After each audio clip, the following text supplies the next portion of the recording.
8 साल की उम्र में आप संत बन गए, ये इतनी बड़ी सोच कहाँ से आ गई? 8 साल का उम्र है, 8 साल की उम्र में कोई बनता है कितना ना छोटा बच्चा, आपकी पढ़ाई कुछ नहीं है, आप संत कैसे बन गए? आपके विचार क्या था? अब आपके माँ बाप ने आपको क्यों छोड़ा? उनकी इच्छा थी कि आपकी इच्छा थी? मैंने कहा देखो जी, आपने सही प्रश्न पूछा। अपना अपना कल्याण तो सब कर लेते हैं, लेकिन मेरा जन्म से ही उद्देश्य था, मैं जीऊंगा तो अपने लिए नहीं, मैं करूंगा तो आपके लिए, अपने लिए नहीं। क्योंकि मेरा एक परिवार होता तो मैं बंधन में बन जाता, लेकिन मेरे को एक बहन होते तो एक ही राखी मुझे आती, एक बहन होती तो एक राखी आती, लेकिन हजारों राखी मेरे लिए आती है तो हजारों बहन मेरे लिए हो गए, तो कितना बड़ा प्यार मिल रहा है। मैं घर में होता, घर में रहता है तो 2-4 बहनें होती, ओजा आ जाती, आज रक्षाबंधन के लिए हजारों बहनें आ जाती है।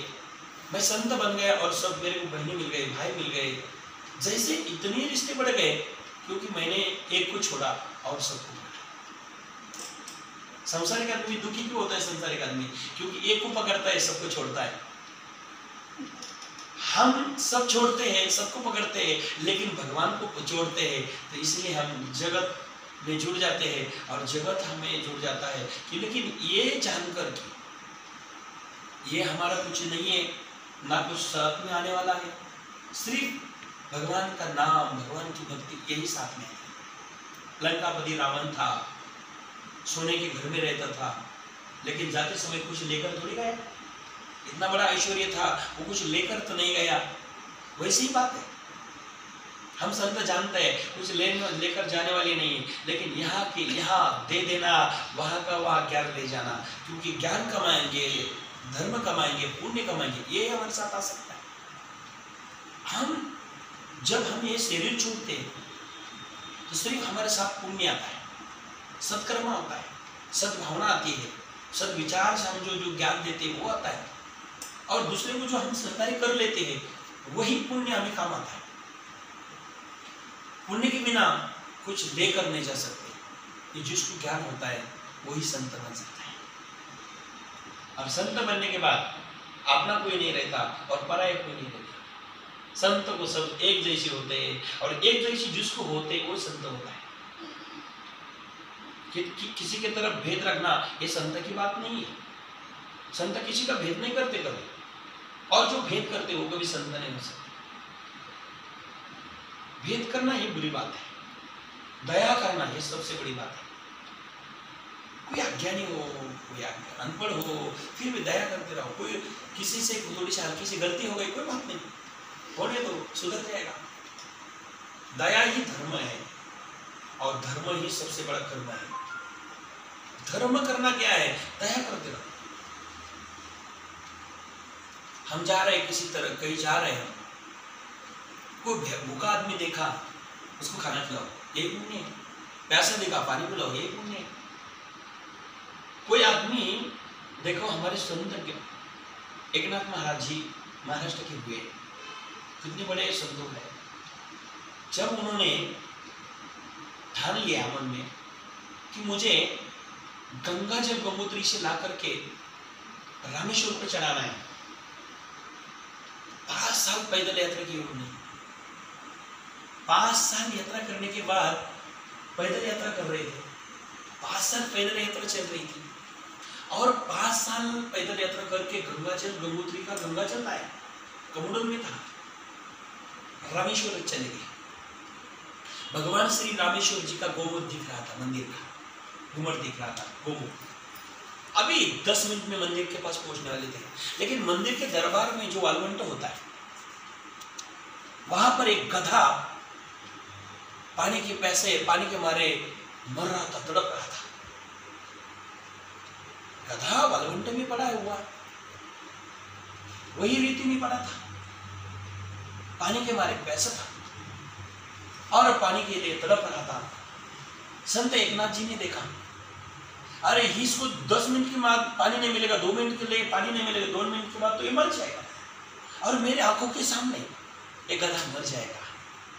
संत एकनाथ जी ने 1 मिनट भी विचार नहीं किया, अपना कुमुंडल का ढक्कन खोल दिया और पूरा कमंडल का जल, गंगा जल जिसके लिए लाया था, रामेश्वर के लिए, वो गंगा जल गधे के मुंह में डाल दिया, गधा को पिला दिया, पूरा गंगा जल पिला दिया और बहुत शांति। वो तड़प रहा था गधा, शांत हो गया। नाथ जी के आंखों से पानी बहने लगा।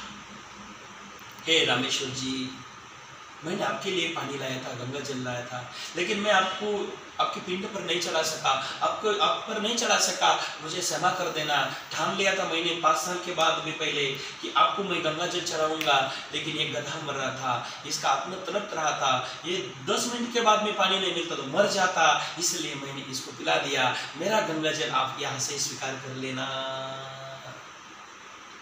ऐसे कहते ही आंखें बंद कर ली और आंखें बंद करने के बाद रामेश्वर जी का ध्यान करने लगे नाथ जी। तो वो गधे से ही रामेश्वर भगवान प्रकट हो गए, क्योंकि वो सामान्य गधा नहीं था, भगवान ही परीक्षा लेने के लिए आए थे। जाने जब नाथ जी ने पानी पिलाया गधे को, गधा समझ के नहीं, क्योंकि इसके अंदर जो आत्मा है वही परमात्मा है, और परमात्मा दुखी रहते हैं तो भक्ति दूसरी करके क्या फायदा होगा। वही बात है, गधे में उनको भगवान दिखा, हमें भगवान मंदिर में भी नहीं दिखता, ये तो बुरी बात है। हम मंदिर में जाते हैं लेकिन भगवान को भगवान कहाँ मानती है, पत्थर है। इतनी अच्छी मूर्ति, कोई बड़े बड़े ज्ञानी आदमी मंदिर में जाते हैं, पढ़े लिखे आदमी जाते हैं, बुद्धिमान आदमी जाते हैं, लेकिन वो मंदिर में जाकर कहते हैं कितनी मूर्ति अच्छी है मंदिर की। और मूर्ति को मूर्ति नहीं कहना चाहिए, क्योंकि प्राण प्रतिष्ठा होने के बाद वो भगवान बन जाते हैं। मूर्ति नहीं रहती, क्योंकि जिसमें प्राण आ जाते वो तो भगवान हो जाते हैं तब। इसीलिए गुरु चाहिए, गुरु बार बार ज्ञान देता है और अज्ञान चला जाता है, ये सब गुरु जी देते हैं। हर आदमी को जीवन में गुरु होना चाहिए। जैसा स्त्री को पति होना चाहिए, तैसे हर जीवात्मा को गुरु जी होना चाहिए। हर प्राणी मात्र को, स्त्री हो, बच्चा हो, बड़ा हो, छोटा हो, सबको गुरु होना चाहिए। और गुरु जी जब होते हैं ना, हमारा बेड़ा पार हो जाता है। गुरु जी के पास जाने के बाद भक्ति करनी नहीं पड़ती, ऑटोमेटिक हो जाती है। तेते राम नाम होइल श्रवण गरेल भोजन उचिष्टा। तुकाराम जी कहते हैं कि वहां संत के पास जाने के बाद भक्ति करनी नहीं पड़ती, ऑटोमेटिक हो जाती है। इसलिए मुझे प्रश्न जिन्होंने पूछा था, आप संत क्यों बन गए, ये बात दोहराना हो रहा था मैं, तो मैंने कहा देखो जी, आपने प्रश्न बहुत अच्छा पूछा है। मैं संत इसलिए बन गया कि मैं घर में रहता, परिवार में रहता, तो एक ही परिवार मिलता। अब मुझे इतना विश्व का परिवार मिला है, सब मेरे भाई है, सब मेरे भाई है, और माता पिता जैसे सब लोग मिले, इतना बड़ा परिवार मैंने कर लिया, तो खुशी की बात है कि नहीं। फिर भी आपको याद आती नहीं कि माता पिता की। मैंने कहा क्यों नहीं आती, हर आदमी मुझे मेरे माता पिता की उम्र के जो होते हैं, सब में मेरे माँ बाप ही दिखते हैं मुझे, तो उनकी सेवा कर लेता हूँ तो समाधान हो जाता है। एक माँ बाप होते तो घर में करना पड़ता, लेकिन उनके उम्र में जैसे होते हैं तो वो मुझे माँ बाप जैसे दिखते, उनकी सेवा करता हूँ। सेवा ही धर्म है, वो तो मैं कर लेता हूँ। सेवा धर्म युतम ईमन वचनम सर्वधी साक्षी होतम। क्या होती है, माँ बाप को प्रसन्न करना हो तो क्या करना पड़ता है, कुछ नहीं, बात कर लो सिर्फ, माँ आप कैसी हो, पिताजी आप कैसे हो। बूढ़े माँ बाप को कुछ नहीं चाहिए, धन दौलत तो चाहिए नहीं उनको, प्रेम के 2 शब्द चाहिए, वही नहीं मिलते। इसलिए माँ बाप, बहुत बड़े बड़े माँ बाप हवेली में रहते हैं फिर भी दुखी रहते, क्योंकि उसका बेटा पूछता नहीं, बेटी पूछती नहीं, बहू पूछती नहीं।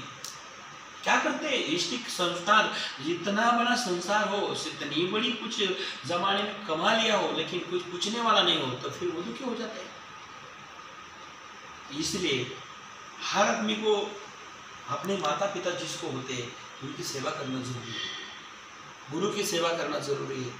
और जो सेवा करते हैं और जो गुरु की भक्ति करते हैं, उनके पास तो समाधान मिल ही जाता है। सुख समाधान तो हमारे माता पिता के पास है, सुख समाधान हमारे गुरु जी के पास है। और इसीलिए गुरु बिन को न बतावे बात, गुरु जी करना चाहिए। दान मूलम गुरु प्रति, पूजा मूलम गुरु पदम, मंत्र मूलम गुरुर वाक्य, मोक्ष मूलम गुरु कृपा। इसलिए भगवान की भक्ति करना ये तो जरूरी है, लेकिन भगवान की भक्ति कैसे करना है ये सिखाने वाले हमें गुरु जी होते हैं, वो हर आदमी को होना चाहिए। अड़बंगनाथ महाराज की जय।